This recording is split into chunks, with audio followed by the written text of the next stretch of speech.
Talk with Sid. I'm Sid, professional LA choreographer, former Olympic level gymnast, soccer player.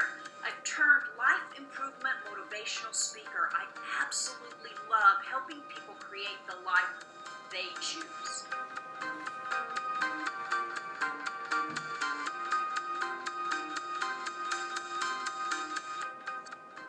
Hey, I'm back. Of course, I have John by my side.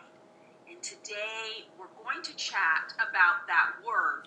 Have you ever had someone say to you, John, you just need to be more realistic? That word, realistic, you really want to be cautious. People in general, be cautious about using this word. You just have to be more realistic.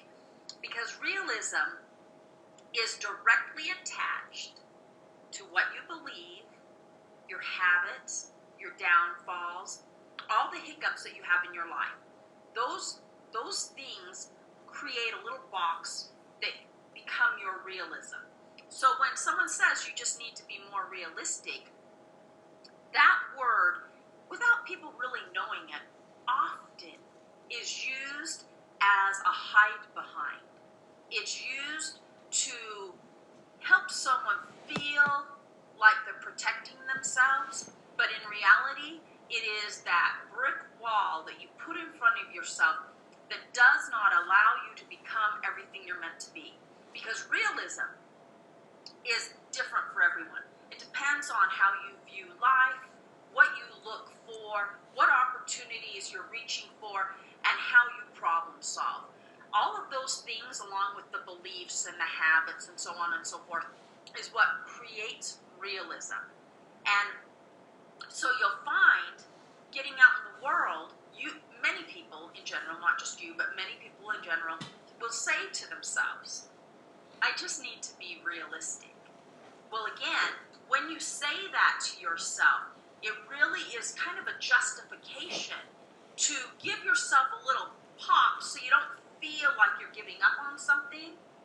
But in reality, you're really never going to bloom, because that realism that one has decided to own is based upon their fear, what they're afraid might happen, their insecurities, the things that they're worried they may not be able to add up to, the things they question might happen before something's ever happened, so they've worked it up in their head, the things that they feel they might be embarrassed about, because what if I don't really do a great job at that and I didn't really know what I was doing? Maybe even the fear of how much am I going to have to learn in order to accomplish this thing I want to do? Can I really learn it? Can I do it in the amount of time? Do I have the equipment? So on and so forth. So then, this individual creates this realism for themselves. When in real time and being really realistic, all that is a brick wall. They've just chosen this word that's out in society, that people are willing to accept that word, but really it's saying, I've been given opportunity, but I don't think I'm going to take it, because I've created so many questions and so much doubt and so much concern in my own head that is now, we're going to title it being realistic, that I'm just not going to push forward. So I love this discussion, because this discussion and that idea of being realistic plagues majority of people on the face of the earth, plagues most everyone. And that idea of being realistic will hold you down every time. It will hold you back from opportunity. It will keep you from seeing and finding the loopholes or the stepping stones. That word, just be realistic, is one of those things that it's accepted verbally in society, but it's one of the biggest hiccups you can give yourself. And this is why I love this discussion, is because for you, John, and we talk about this all the time, I love the fact that you're that everyday guy. You're out in the world. I know that you think that your thoughts are very similar to the millions of people that are out there. Your beliefs, your issues, your stumbling blocks, all of those things are the same as many guys down the street and many women down the street. So here we are, and I'm fully aware that you have an opportunity sitting in front of you. And you have this opportunity which has all of the components that add up to what you would like to do within your life, within your career, within your talent. You have the talent and ability to do it. It is in the niche of your soul and what it is that you feel comfortable doing. But I know, just by the look in your eye, that you question if you are going to take the opportunity. And before we go further, I'm going to also say this. Majority of people, when they get opportunity, have a tendency to begin to think about all the things that will or may go wrong, all the things that scare them or are highly fearful for them, and begin to create this scenario of situations that more than likely will never happen, but because they create it, they can't seem to push themselves past it. So now they've lived it, but it's never happened, and then they have never achieved, and many don't ever bloom to be what they're meant to be because they went ahead and created their own failure. Okay. So I want to know, from your standpoint, what is it that holds you back from seeing opportunity, because nothing's going to be outright perfect, and allowing your soul to go, wow, there's opportunity. I'm going to step forward. I'm going to accept it, and I'm going to work out the little, bumps in the road, the little hiccups. I'm going to negotiate with people and maneuver myself so that it works for them and it works for me. That's what I'm going to do. What keeps you from having the thoughts of doing that opposed to, geez, I just don't know if I can learn it fast enough. I don't know if I can learn all their equipment. I don't know if I have the time. Are they going to pay me enough money? Am I going to be able to do it full time? All of these questions. And again, your thoughts are the same as the guy down the street. So it's going to be beneficial. What is it that holds you back from that?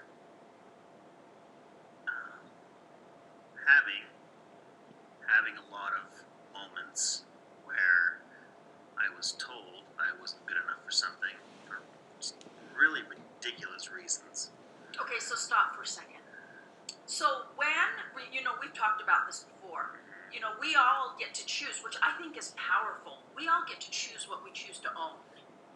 And when someone gives you this horribly sewered opinion, and more than likely they struggle to become who they're meant to be, but you choose to own it.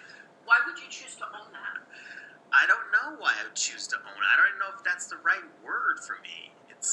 It's, you know what? Okay, let me go back and tell you two separate stories, two completely separate occasions where I went into establishments that did work in fields that I'm interested in. Okay, one was I think it was like a design studio, and I went in there for this interview, and the guy was asking me what I did at the time, and I was actually editing for a wedding videographer. He would go and shoot weddings, and then he would bring his footage back, and I would edit the video with his equipment, which, that took a bit of learning because he was editing with software I wasn't familiar with. But he gave me the chance, he gave me the opportunity, which I really appreciated. And I am a quick learner. I can pick up things fast if I have the time, if I've given the time, the opportunity to learn. So I learned, he gave me the chance, and he was very grateful, and it worked out. And I edited their videos, several times a week. It just depended on when he had shoots to do. And then eventually he decided he wanted to move into something else, and that business dissolved, and so I kind of lost that job. So then as I was out looking for jobs, I went to this design place. It was like a tiny little mom and pop type ad agency, interview, he was asking me what I had done or what my last job was. And I told him I was a video editor. And he was like, what do you mean video editor? Like, you edited television or movies or something? I'm like, no. I did simple, easy stuff like weddings for, local people getting married. A videographer filmed it and I edited it. He's like, was it hard? I'm like, no, not for me. I mean, I picked it up and learned it. And he's like, yeah, it was probably simple, right? I mean, anybody can sit there and push a play button, push a record button, push a stop button all day. Seems pretty easy. Yeah. Probably not even challenging at all. Okay. And it almost like he got from me that feeling like I was doing something that was so simple that was not challenging in his mind, that took no effort to do. Do you know why people do that? I'm just going to give you a little feedback. Okay. So that individual, as he's sitting there, and you're telling me he's this mom and pop little joint, okay? Usually that kind of feedback comes from someone who is threatened, someone who does not feel like they add up to you. And because here he is owning this mom and pop shop, he can't do it, or else he wouldn't be out looking for it if he could do it on his own.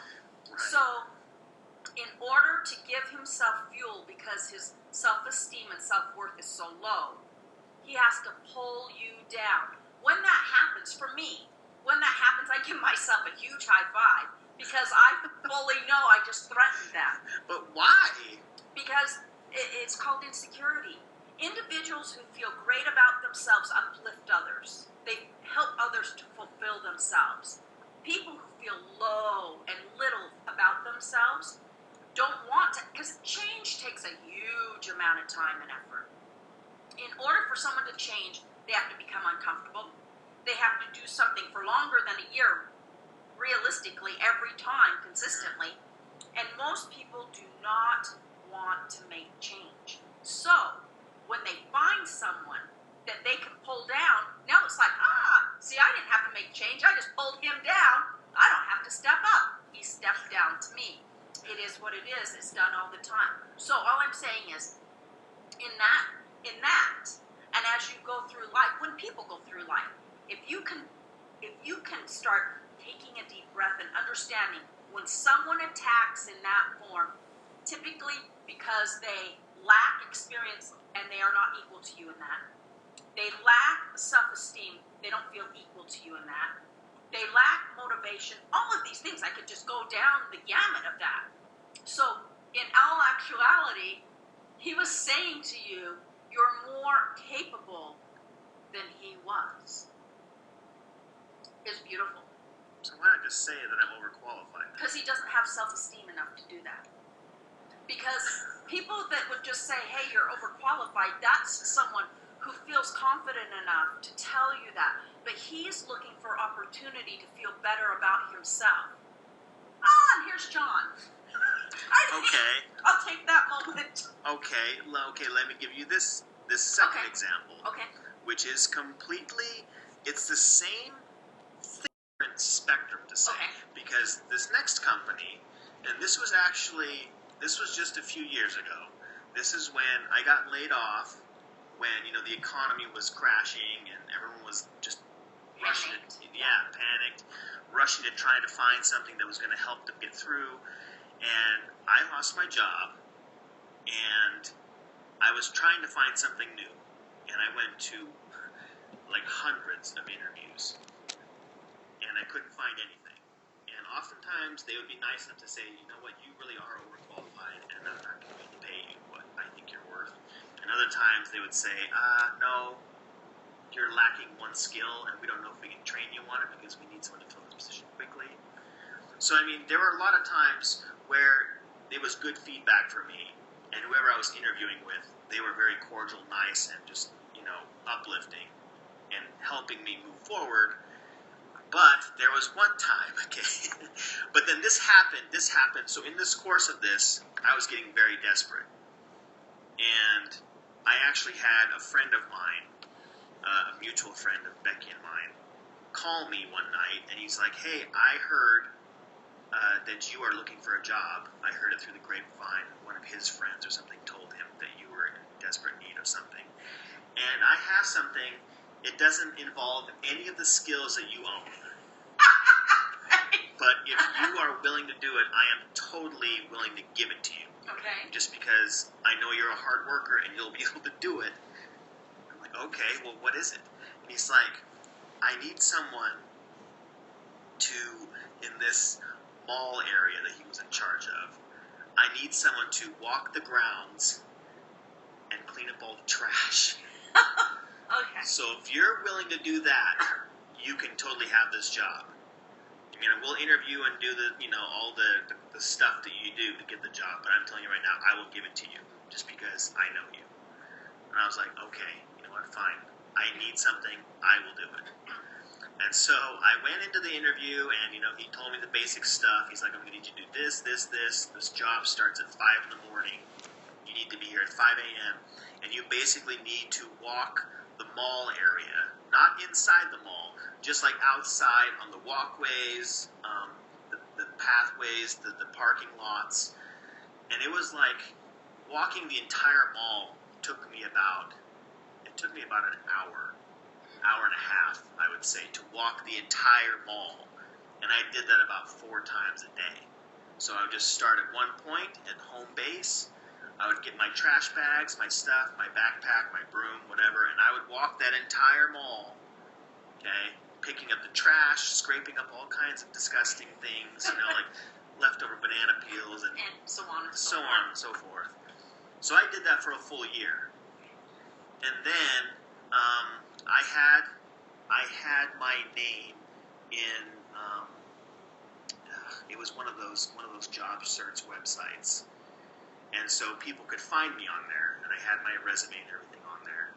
And a company found me, and they were actually a high-end company. They were a company that did, I don't want to say the name of the company, but they did scented candles, okay? And they were looking for someone to design and photograph ad layouts for their candles. So they called me because they found my resume, and they saw what I could do, that I have experience in photography, experience in design, and I've known it for several years because I taught myself, and then I went to school afterwards later on. I mean, you know that. And so he asked me if I would come in for an interview because he was very interested, and I said, sure. And at that point, he didn't know what I was doing. He didn't know that I was picking up trash for a living. Okay. So I go into the interview, and the guy that I interviewed, he had like a nice suit on, and I mean, of course, I went in a shirt and tie, and he had a really nice suit. He had this giant solid glass table with his giant Mac screen on the table, and he had his scented candles and his beautiful painting behind him, and there was crystal white walls, and so it looked like this massive, really awesome office, and he's sitting in there. Oh, please come in, sit down, let us talk. And so he asked me certain questions, if I knew, about aperture and photography, if I knew about design and how I would do something. And I'm like, sure. And then he asked me, so what are you doing right now? And I've learned this now. People have told me, Okay. don't be completely honest about everything. But that's just the way I am. I try to be as honest as possible. Obviously I've said a lie or two here and there. But when I'm in an interview, I try to give them the honest me. And he asked me, he's like, what are you doing right now? And I told him, well, right now I pick up trash at the mall. He's like, oh, why are you doing that? I'm like, because I've been looking for something like this, but have not been able to find it.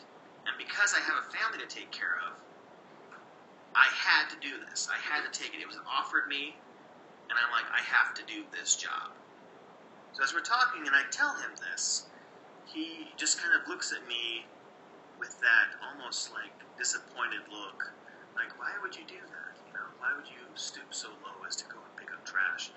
He's like, well, it's something I had to do. You have to take care of your family. And sometimes you have to swallow your pride and just say, I'm going to do this. I don't care what it is. And so this lowest form of work, picking up trash, okay, fine. And there's there's lots of people that do it. There's nothing wrong with it. And you know what? I lost a ton of weight doing it. That's right. But There's I know nothing wrong with most it. people look at it like, oh, picking up trash. So you're telling me then you didn't land the gig because of that knowledge? Yes, but there's some points to this that really just baffled me. Okay, because he said, okay, so you're picking up trash right now. But anyway, he's like, okay, well, before, we just had this little interview part, but now I have 2 tests for you, which I've been giving everybody that's come in so far. I need you to lay out something. I've got some pre-made items on my computer here that I want you to lay out and match this ad that I have sitting here. I want you to take these elements and just put them all together and match this ad.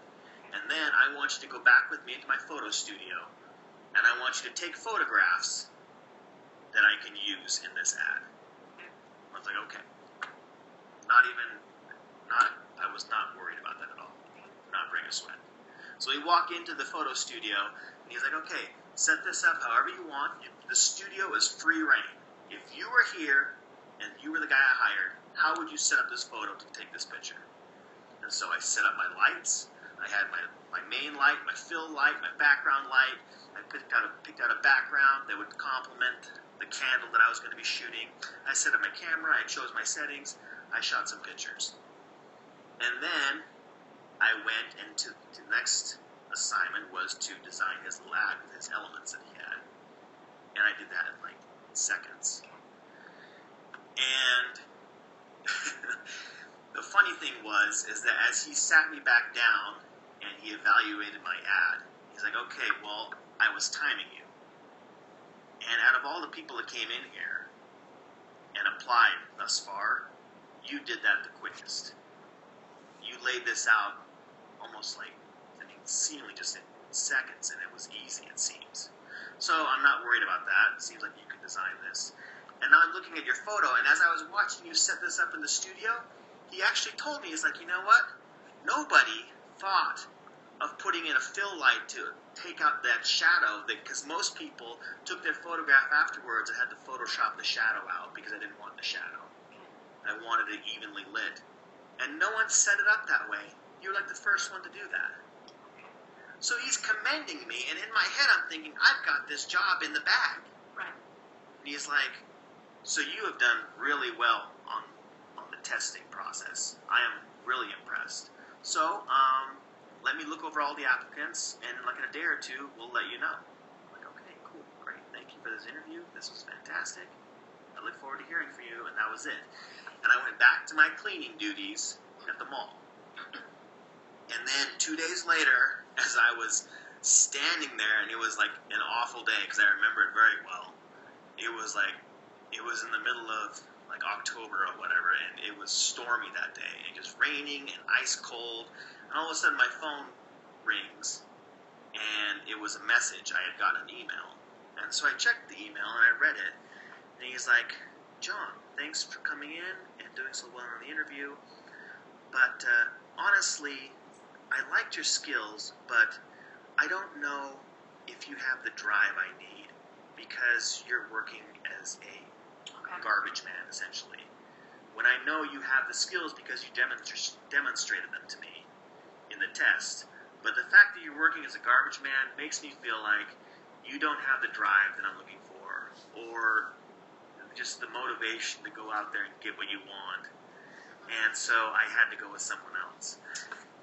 So this is where you're saying you're boggled on how this and happened. so these kind of moments are what intimidate me to even go to big places. Okay. So, first of all, let's address that. Because just because something has happened in the past doesn't mean it's going to happen in the future, number one. Number two, when we all stop progressing and stop attempting, because of the fear of what one other experience gave us, what we're doing is creating more of that experience over and over, which is the lack of opportunity, the lack of reaching for what we want. Now, when things like that happen, take it with a grain of salt, but when things like that happen, whether you believe in God, life, or the universe, their only way to guide you, maneuver you, and to help you is often to close doors. Doesn't mean we're failing. So let's take that individual, for example. He has a certain mindset. I'm not going to say if it's right, wrong, or otherwise, okay? He has a certain mindset. He has a certain thing that he believes he must have within a person in order for him to give this job to them. And if he didn't feel that he could respect you or whatever it was, what was in your future was more and more problems with him, was more and more havoc with him, was more and more downfall with him. Now, ponder this. If life, God, and the universe would have said, all right, we're going to give it to John because, yes, he is most qualified, but maybe emotionally you weren't prepared, maybe spiritually or self-worth-wise, you weren't ready, and you get in there with this guy that now already doesn't believe in you, because that's huge, huge. If you take, like, I'm just going to sort of go on a tangent here, some of those vocal competitions, and these coaches are fighting to get the vocalist. I'm a firm believer in this. Whichever one of those coaches decides they want you first, you freaking should go with them, because whomever sees the greatness in you, sees your value first, you freaking go with them, because that's 90% of the challenge, is getting someone to be invested in you. This man wasn't going to be invested in you. God, life, and the universe is like, hey, why go put John in this situation when he's not emotionally prepared? Maybe he emotionally doesn't need it. He already has all this pressure about feeding his family and all of this. Go put him in this situation where he's going to be torn apart more. It is better to let him be done now than to go into war. More than likely, had they given you that position, just because you felt like you earned it, and yes, you were the most qualified, doesn't mean that individual, he obviously doesn't have leadership skills, more than likely, because a leader sees greatness in anyone. It doesn't matter if you're freaking picking up garbage or if you're hanging lights. It doesn't matter what you're doing. A true leader sees greatness in people. When they see greatness, they know how to inspire greatness out of you. They know how to inspire your soul to reach for more. They know how to help you become that person that's hungry to achieve more. He didn't have the skills to do that. He didn't have the skills to do that for you. Therefore, he's out searching, which is fine, for someone who had it in his opinion. But we don't even know what had it is in his opinion, because he doesn't really know. Because if he really knew, he would know how to inspire you to have fit the position in his mind, because the only thing you were missing was, quote unquote, his opinion of being driven enough. Well, a frickin' true leader knows how to inspire drive out of someone, knows how to inspire passion out of someone, and knows how to get someone inspired, motivated to accomplish not just for their company, but for themselves. So I'm just saying right here and now, that experience, hopefully from here on out, will not plague you any longer. That's not your problem. That was his problem. That was his problem in lack of ability to lead and inspire.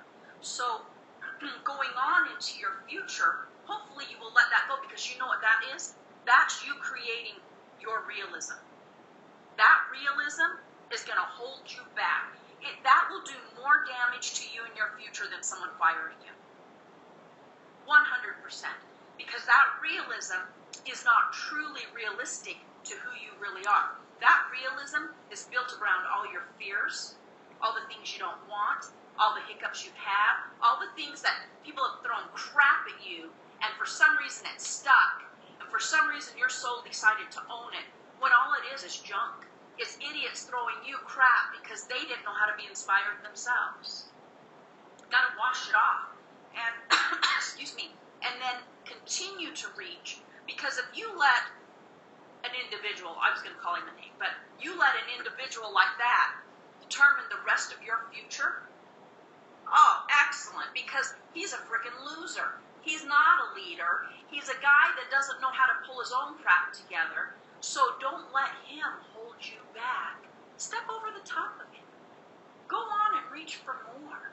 And yeah, we're not all going to get what we all want. But I'm a firm believer in this. There are reasons why you don't get what you want. One, all right, you may need more education. Two, okay, fine, you are overqualified. Three, the situation down the road is going to be so damaging that it's not where you belong.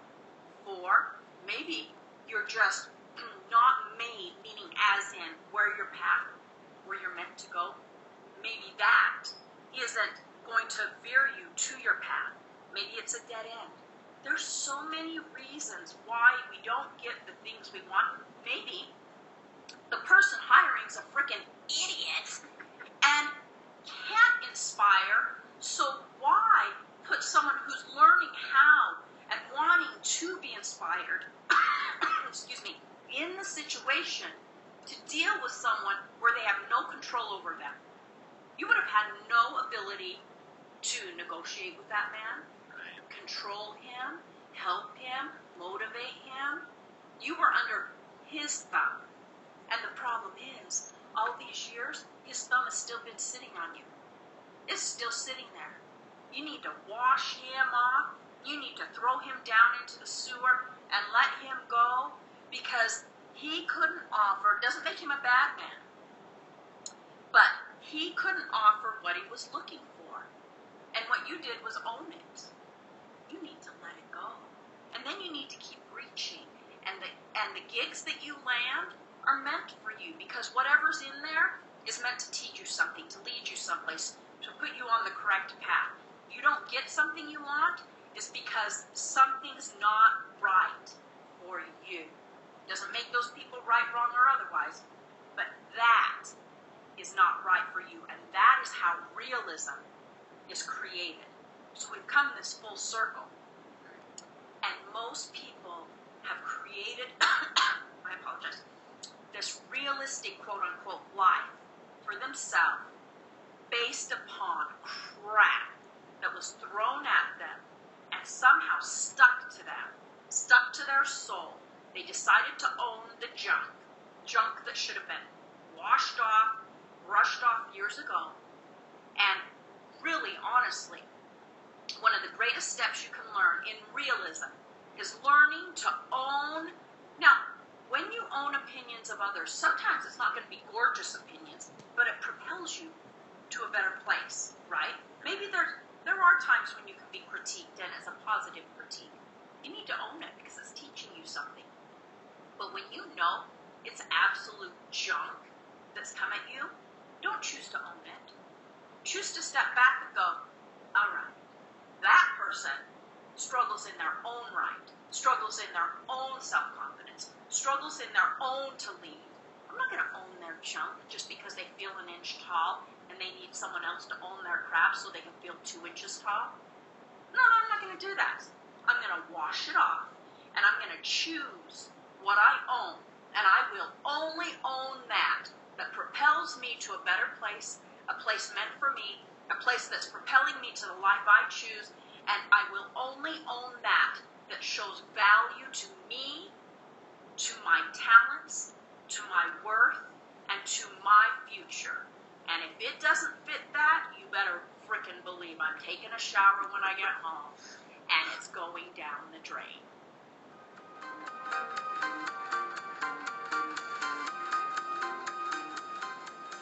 Hey, thanks again, everyone, for joining me. It's always such a pleasure.